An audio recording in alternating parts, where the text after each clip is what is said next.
Hey, Shalom, Shalom, Akim. First and foremost, as always, I want to give all praises, glory, and honor to our powers. Yahweh Bahashem, Yahweh Shai Bahashem, Rucha HaKodash. Hey, give it double honors to the apostles and elders of Great Millstone that have taught us this truth, that are constantly ruling well through the spirit and power of Yahweh Bahashem, Yahweh Shai. Hey, peace, mercy, and blessings to all the beloved brethren that are out there pushing this word wholeheartedly in truth and in sincerity, that are not wavering to the left nor to the right, but constantly staying on that straight and narrow, fighting for your crowns in these last days that we are truly living in. Even shalom to the few sisters, the aquafs that are out there, those that are listening and learning in silence as the scriptures command you to do so, as well as the Israelite foreigners, those that may look like the other nations, but their seed line is going back into our forefathers, Abraham, Isaac, and Jacob. I'm the brother Ira, coming back with another lesson to Lord willing, edify and feed the lambs of the Lord, which I was checking out the Kim Iverson show, and she was pretty much going into the report that Ray Dalio did, which he's, warning about the different stages of, the start of America to where we're headed, and this major collapse that's that's underway as we speak, okay, and, things are getting bad out here in Babylon the Great, which we've been speaking about, okay, all right, that there's going to be a great time of evil, okay, the America you once knew is over, okay? That American dream, now people are waking up to the fact that it's becoming an American nightmare, okay?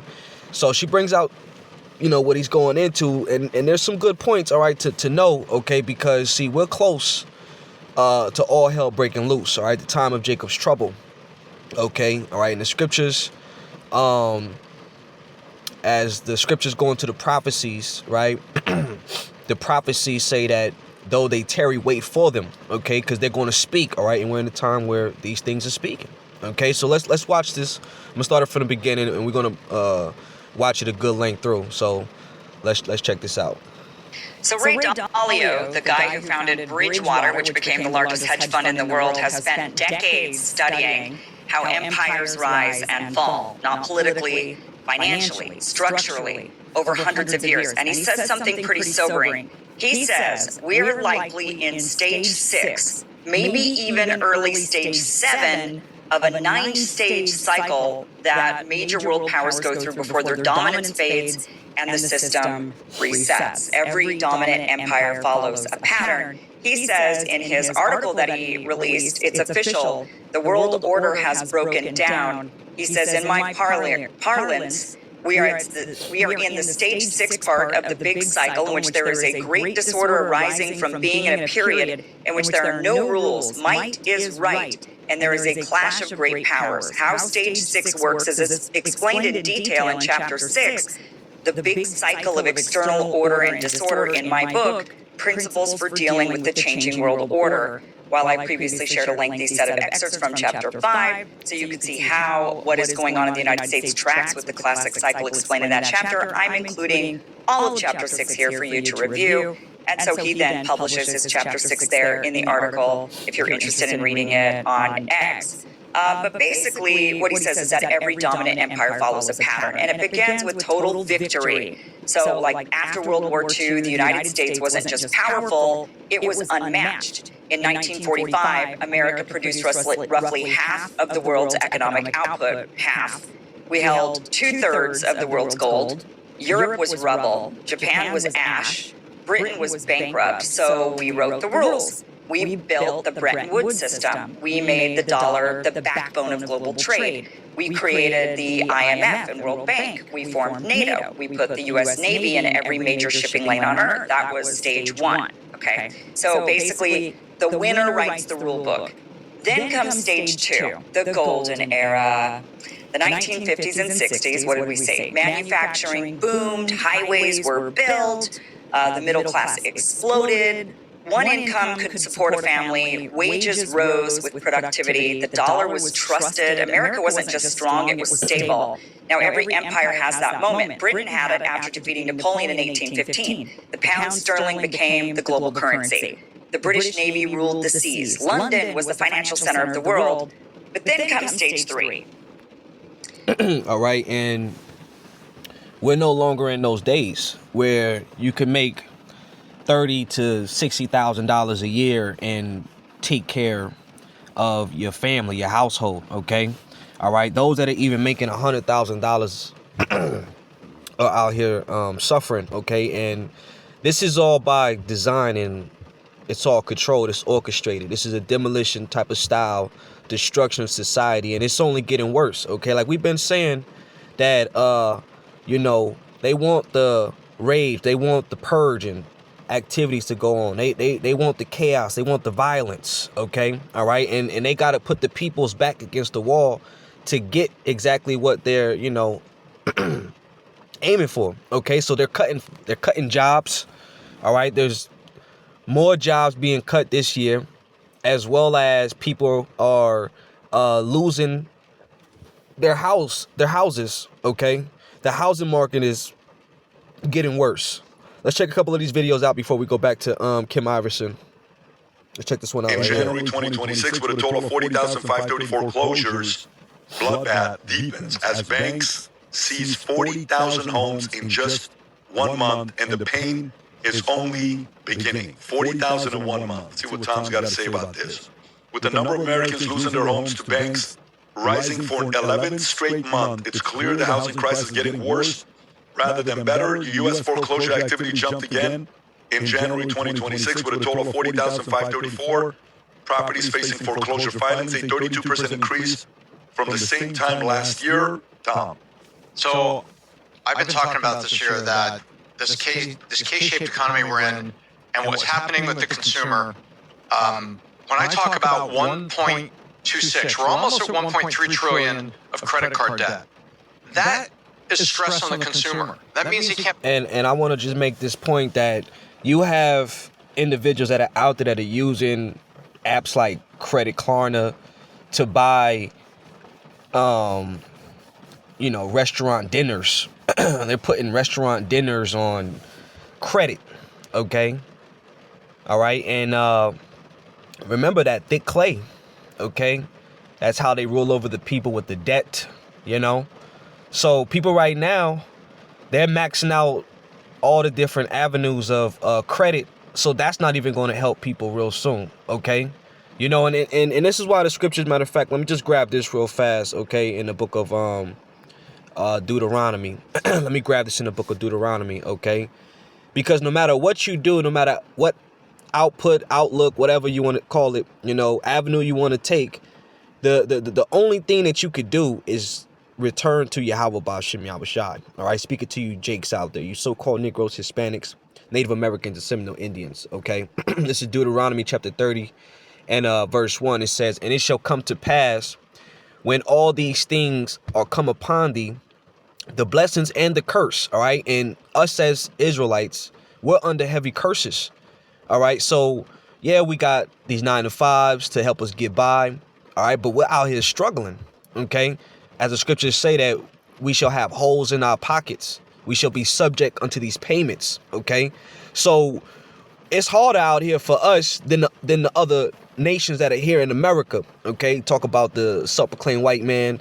You got the Chinese, you got the Somalians, right?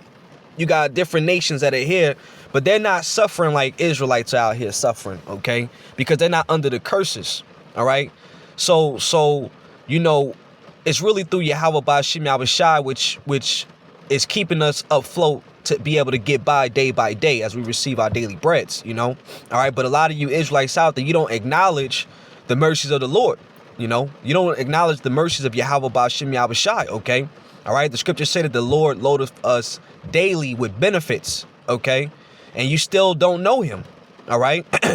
So let's keep reading. It says, "Which I have set before thee, and thou shalt call them to mind among all the nations whither the Lord thy power have driven thee." Okay, one of the places that we're in captivity is America.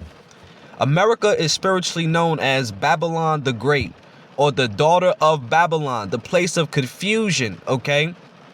All right? "And shall return unto the Lord thy power, and shall obey his voice according to all that I command thee this day, thou and thy children, with all thine heart and with all thine soul."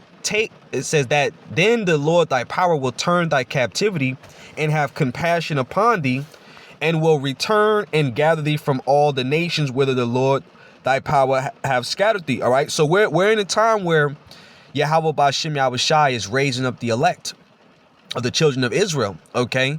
All right. And as the scriptures say, you're supposed to turn to the Heavenly Father and his Son with all your mind. Okay. Your soul. Okay. Putting your trust back on them. Okay. All right. Let's grab this as well in the book of Sirach or Ecclesiastica chapter 23 verse 4. It says, O Lord, Father and power of my life, give me not a proud look, which everybody in America is proud. Okay. And what Yahweh Ba'Shem Yahushai is doing, he's putting the spirit on these Edomites to destroy your livelihoods. Okay. To show you, as the scriptures say, why is earth and ashes proud? Okay. You know, you're finding out that everything that you worked hard for, you know, your savings, you know, the system you invested in, this world that, you know, your mind is totally geared towards, you finding out that everything that you done here is all in vain. It's vanity. Okay. And that's what we've been saying through the spirit, that this is not our rest. This is not the place that we're going to continuously keep having children after children, raising them, you know, dying here. No. Okay. The Lord is getting ready to bring down our enemies, and he's getting ready to change the world for the better. Okay. And that means that this current world has to be destroyed. Okay. Before the world can be ran through righteousness. And that's why we're waiting on our Lord Yahweh Shai to come back to the planet Earth to set things right. Okay. To change all this wicked pride and all these haughty looks. Okay. You know, because that's what the white man produces, is the sense of entitlement, the sense of pride. Okay. All right. And our people have taken on the customs and the mindset of the Edomite man. Okay. Which the Lord resists the proud, as the scriptures say. Okay. He hates the proud. All right. So we're praying that Yahweh Ba'Shem Yahushai put what? A more humble spirit on us. Okay. And that's the spirit that you should want to pray for, is humility. But turn away from thy servant always a haughty mind. Turn away from me vain hopes and conspicuousness, and thou shalt hold him up that is desirous always to serve thee. See? So when you turn to Yahweh Ba'Shem Yahushai, he will hold you up. Okay? To get through all these different situations that we find ourselves to come across. Okay? As they're putting the grips on us, they're squeezing us, they're applying the pressure to us, you know? All right? People getting ready to snap real soon. Okay? And they're going to lose their mind, which means that they're going to take it to the streets. All right? But how are the elect going to be composed? It's all going to be through the Lord's Spirit. All right? Let's listen to some more of these videos, because a lot is going on with, you know, again, the housing market, these jobs being lost. Okay? And people are hitting these airwaves, okay, talking about all these different things that are going on here in America, because we're watching how Babylon is falling. The repossession is up almost 60%. This is a sign of deep stress in the lowest, in the lower, and if you dive into these numbers, Pat, it's actually happening to the lower half of the middle class. And remember, these are trailing stats. It takes in some states almost 6 months to complete a repo. Foreclosure. People are simply giving up. Many people are becoming homeless as a result of prices continuing to rise, but yet their wages are still flat. And it's not that prices are rising. It's the fact that the dollar is being devalued. Okay, when you understand currencies, okay, the monetary system, the dollar is losing its purchasing power. So you have to spend more to get less. It's stagnant. Listen to this. People are giving up. As a matter of fact, a lot of people have given up. And when you think about why people are giving up and what they're giving up on, it's not really hard to see why. Because money these days, it doesn't buy you very much. Back in the day, you could get by on $30,000 or $40,000 a year. And if you have a family, only one person would have to work and the other person could stay at home with the kids. But today, $30,000 or $40,000 a year for the average American, pretty much means that you're either homeless or you're shacking up with somebody else, because $30,000 or $40,000 a year is not going to get you very much. My name is Miss. It doesn't. That's why more and more people are becoming homeless. They don't have a home. They live in their car. I talked about this a couple weeks ago where people are actually living in hotels because it's cheaper. Think about that for a second. Okay? When in the world were hotels cheaper than getting an apartment? Now in 2026, they are. You can go to an extended stay, and in some cases, you can be paying less than $1,500 a month in an extended stay that has a continental breakfast, that has a fitness center. Some have a pool. You're getting all these different amenities, and guess what? It's less than an apartment? That's crazy. That's absolutely insane. Listen to this. Oh, the economy isn't that bad. The cost of living crisis isn't that bad. You have homeless coworkers. It doesn't matter if you're working in finance. It doesn't matter if you're working a retail job. I can almost guarantee you that you have homeless coworkers, because 40 to 60% of homeless people are employed, and rent is unaffordable. Look at the numbers here, okay? Yeah. Rent is unaffordable. And then when you factor in the first month's rent, the last month's rent, and a deposit, let's say everything's $2,000, guess what? You're paying $6,000 just to move into an apartment. Mm-hmm. But if you want to go stay at a hotel, like an extended stay, chances are you're going to be paying $70 to $90 a night. That's it, $70 to $90 a night at an extended stay. Okay, well, do they make you pay for a first day and last day and a deposit? No. They'll ask for a deposit, but usually it's like $50 to $150. That's it. And they put it on a credit card. Okay? That's it. They just want something for incidentals. Not like a landlord that, no, you got to pay $2,000. I need to see $2,000 in this account or else you cannot move in. Yeah, that's where we're at. That's why more and more people are choosing homelessness over people are simply giving up. Yeah, it's getting bad out here. Okay, let's go back to Kim Iverson. I got a couple more videos, but we're gonna go back there, jump around a little bit. Let me see, where was I at? Here we go. Let's bring this back up. Okay. Center of the world. But then comes stage 3. Debt. Because when you're dominant, you get comfortable. Britain began borrowing heavily to maintain its empire. So by the early 1900s, its relative economic strength was shrinking while its global commitments remained enormous. So in America, look at the numbers. In 1980, U.S. federal debt was about 30% of the GDP. Today, what is it? 120%. We're carrying more debt relative to our economy than at almost any time in peacetime history. So when debt grows faster than productivity, the system gets fragile. Then comes stage 4, inequality, before the Great Depression. Yep. the system gets fragile, the people get fragile, okay? All right, but the scriptures tell you how these Edomites get down. They say that let me get it real fast, okay? The subject is because it's all about control.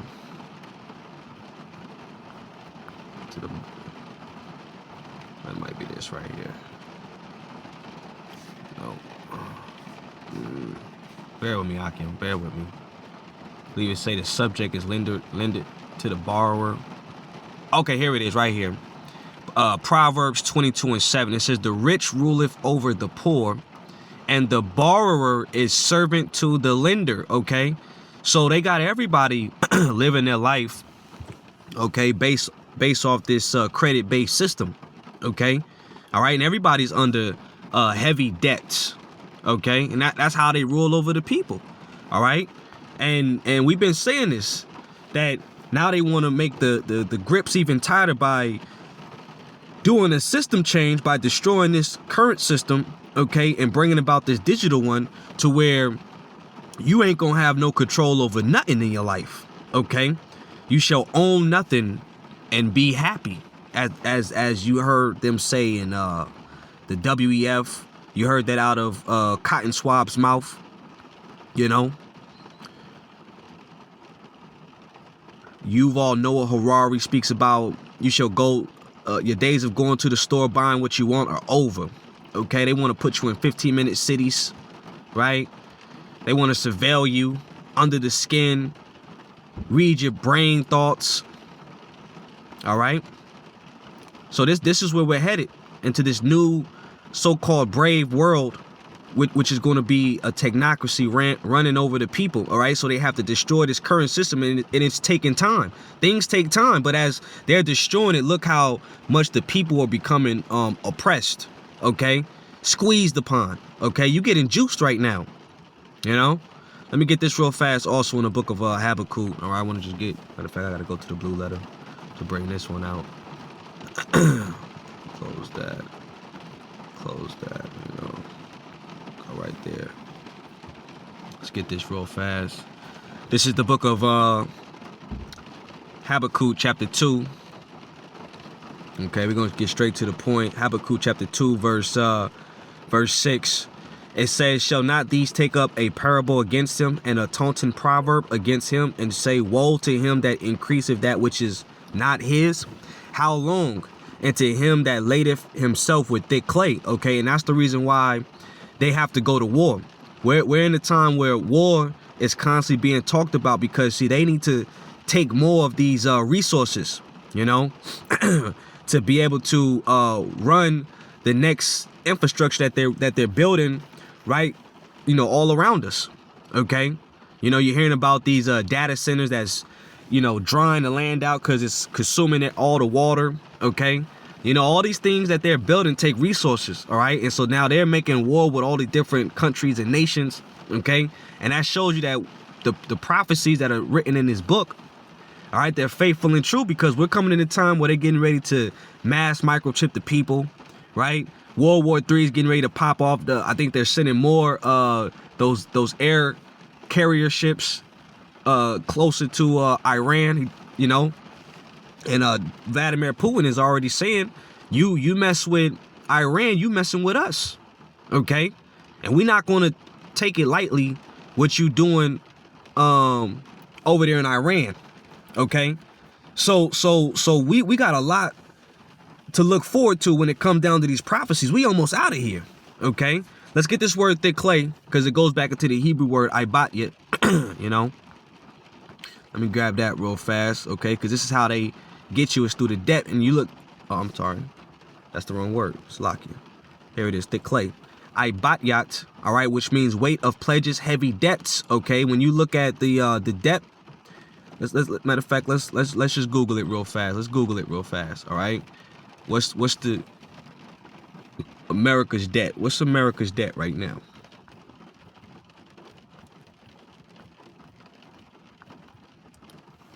America's debt clock. Let's just look at that real fast. Okay.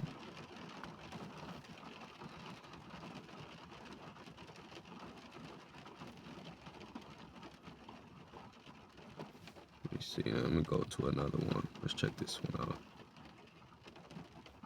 There we go. This is what I want to get right here. What the hell is this?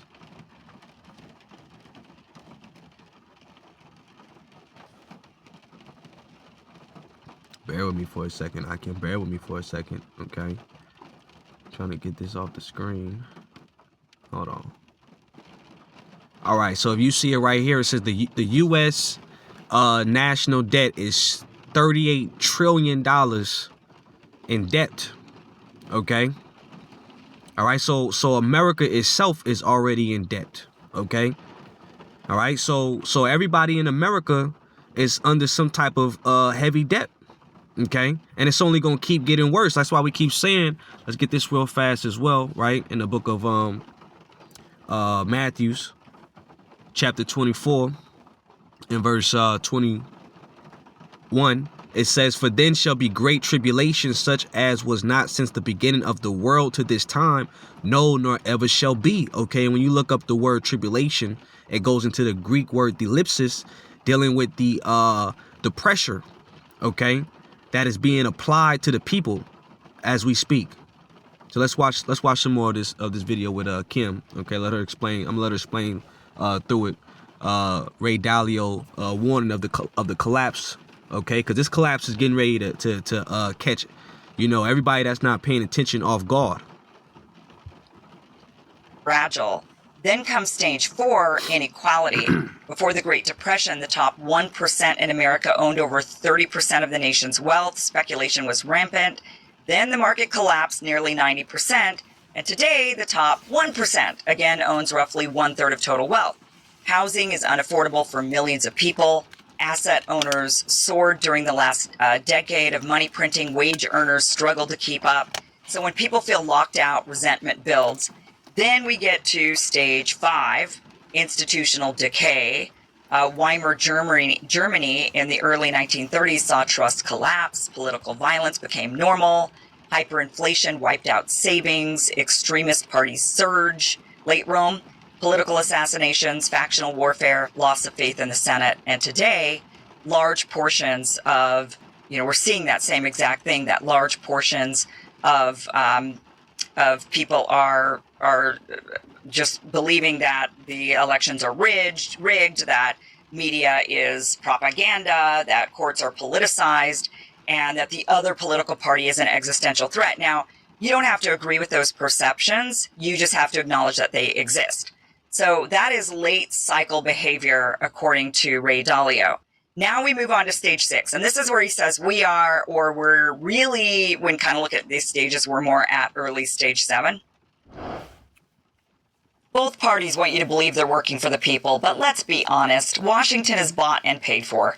Big corporations in Wall Street get bailed out, while working Americans get left with higher prices, shrinking savings, and endless promises that never materialize. The system is corrupt, and when it breaks, they won't be the ones paying the price. We will. That's why I put my trust in something outside of their control. Physical gold and silver. And I want to just say this because, nothing's wrong with having gold or silver. It's going to have its purposes. It's going to have its uses. Okay, at the appropriate time, you can trade. Because a barter system will take place. Okay, and that's going to be something that's worth something that people will value. All right, so having some gold and some silver can help you out, but in the long run, okay, gold and silver is not something to be put your trust in. All right. Matter of fact, again, I'm gonna bring this out right here because we're supposed to put our trust in Yahweh Ba'Shem Yahweh Shai. Okay. All right. Let me see. Bear with me for a second. Right. It says what I do.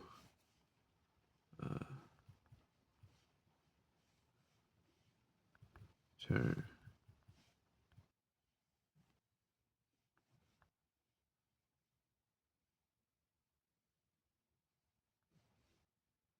Bear with me, brothers.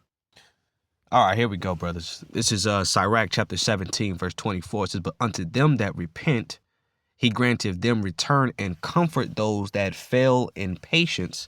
Return unto the Lord and forsake thy sins. Make thy prayers before his face and offend less. Okay, so you have to return to Yahweh Ba'Shem Yahweh Shai because, again, right, even though having gold and silver can help you get out of certain situations when the time is right. Okay, but there's going to be a time as well where people are going to throw their gold and silver into the streets. Okay, so you have to be mindful of that as well. Okay, the best thing you could do is get yourself right with the Lord. As the Lord is going to present avenues and ways for us to get out of the time of, evils that are going to be in front of us. Okay, this is right here, Ezekiel chapter 7 and verse 17. It says, all hands shall be feeble and all knees shall be weak as water. They shall also gird themselves with sackcloth, and horror shall cover them, and shame shall be upon all faces, and baldness upon all their heads. They shall cast their silver in the streets, and their gold shall be removed. Their silver and their gold shall not be able to deliver them in the day of the wrath of the Lord. They shall not satisfy their souls, neither fill their bowels, because it is a stumbling block of their iniquity. Okay, you see? So people are going to throw their gold and their silver into the streets. These things are not going to save us. Ultimately, as you having a relationship and you getting right by Yahweh, by Shema B'Shai, which is ultimately going to have you delivered from the judgments that are going to be out here. Okay, you know? But again, there's a balance to it, you know? Gold and silver, when the time is right, can help you get what you need to feed yourself, take care of yourself, okay? But that's not the ultimate reliance that you should have, okay? So let's go, let's matter of fact, let's grab something else out of TikTok real fast, all right? What's going on in this economy? About CarMax though here this morning, shares of CarMax, halting or hitting the brakes. They are down following its latest quarterly results. The used car retailer reporting a massive miss on earnings as car sales slide and expenses rise here. And there's a lot to break down within CarMax's results. You're seeing 7 million CarMax cars are sitting unsold right now. 7 million cars. And that's just one company. This is proof that everyone is broke in 2026. Picture this. Massive parking lots stretching for miles. Brand new vehicles collecting dust. Dealerships desperate to move inventory. But here's what they're not telling you. This isn't just about cars anymore. Something happened between 2024 and now that changed everything.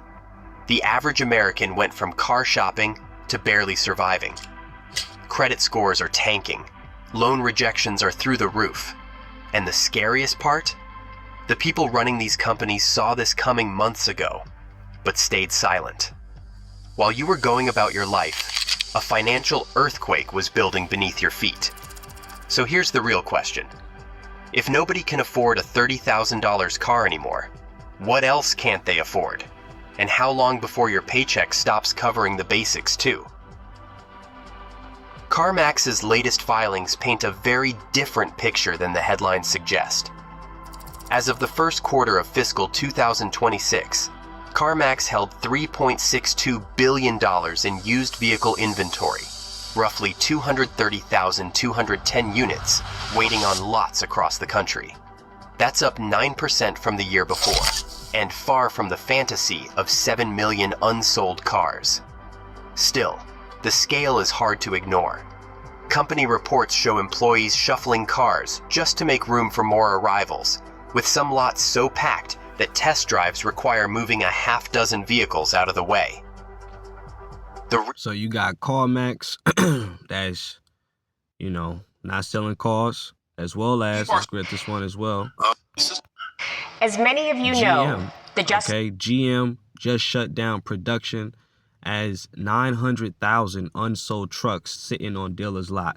Justice Department, through the U.S. Attorney's Office for the Southern District of New York, has been looking into whether GM violated any laws in connection with the ignition switch issues that led us to recall 2.6 million vehicles last year. GM just hit the brakes hard, and the ripple effect is impossible to ignore. Production lines are shutting down, plants are going quiet, and nearly 900,000 unsold trucks are sitting motionless on dealer lots across the country. That's not a typo. Rows and rows of brand new pickups built to move America, now collecting dust instead of buyers. This isn't just a slowdown, it's a warning signal flashing bright red. Here's the reality no one can spin. Trucks are GM's money makers. When trucks stop moving, cash flow tightens fast. Dealers are overloaded, inventory is stacking up, and incentives aren't working like they used to. Even aggressive discounts can't hide the core issue. Buyers are pulling back. High prices, high interest rates, and tighter credit are squeezing consumers from every angle, and the once invincible truck market is feeling it first. Shutting down production isn't a strategic pause, it's damage control. Automakers don't stop building vehicles unless storage lots are full and demand has cracked. Every idle factory means workers sent home, suppliers left hanging, and billions tied up in metal that isn't turning into revenue. GM is trying to stop the bleeding before it spreads further, but this move alone says the problem is already deep. What makes this worse is timing. Trucks were supposed to be the safe bet. SUVs and pickups were...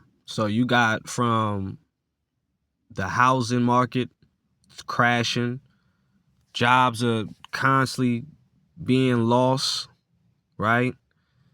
People could barely afford food, okay?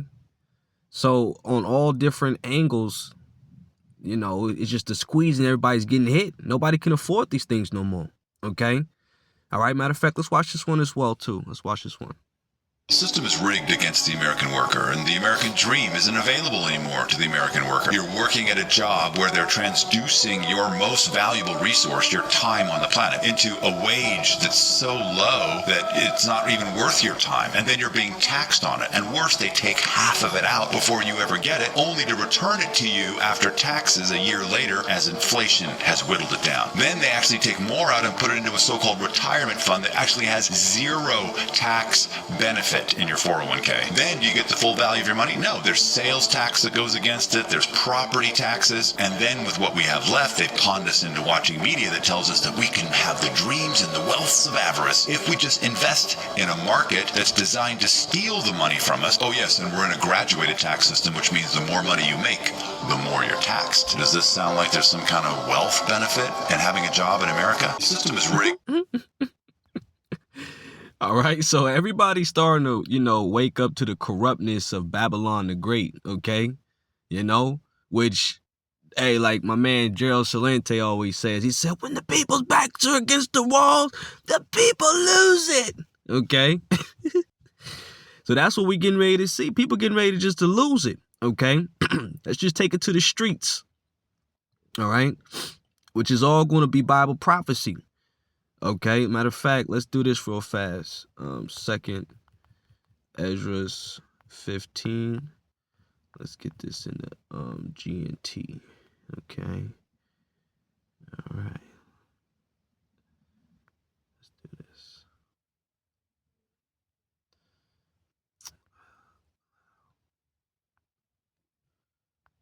There we go.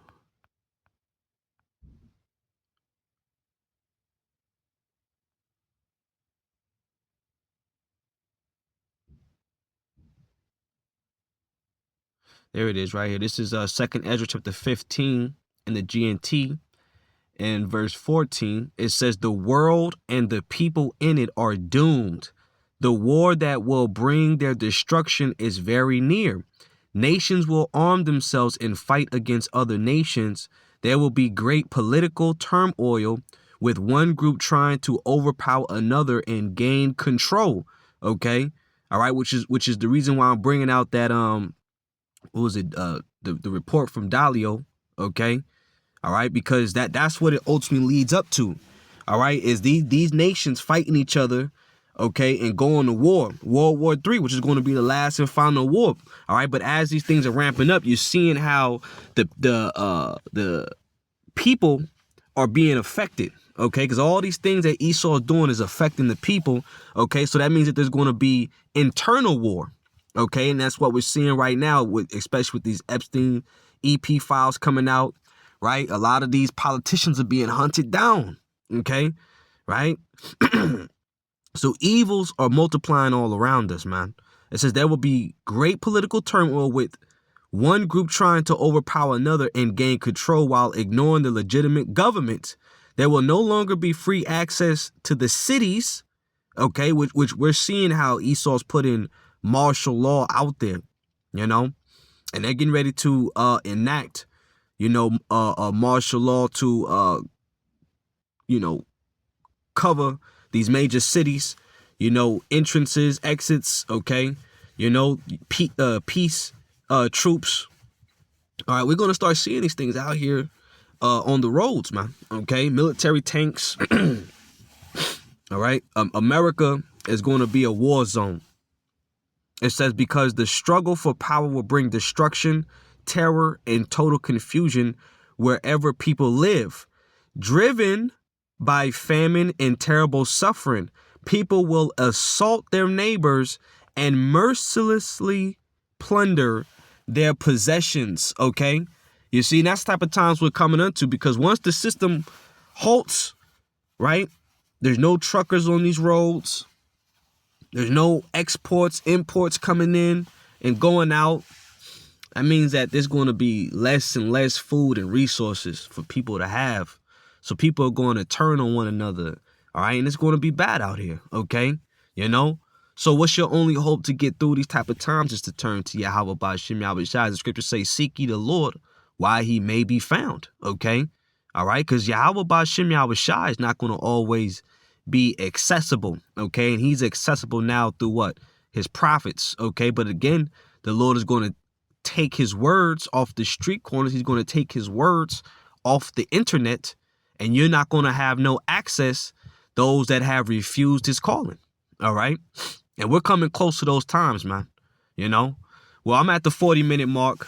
You know, I'm going to pretty much end it right there. Lord's willingness was edifying. I'll put the link of Kim Iverson show in the description box. You know, you brothers could check out the rest of it. It's a good watch. I didn't finish all of it, but you know, I just wanted to just press play and just bring out a few points and, you know, what's going on in the world as we see this thing ramping up. Hey, prophecy is speaking. So may Yahweh Ba'Shem Yahweh Shai keep blessing all you Akim that sincerely believe.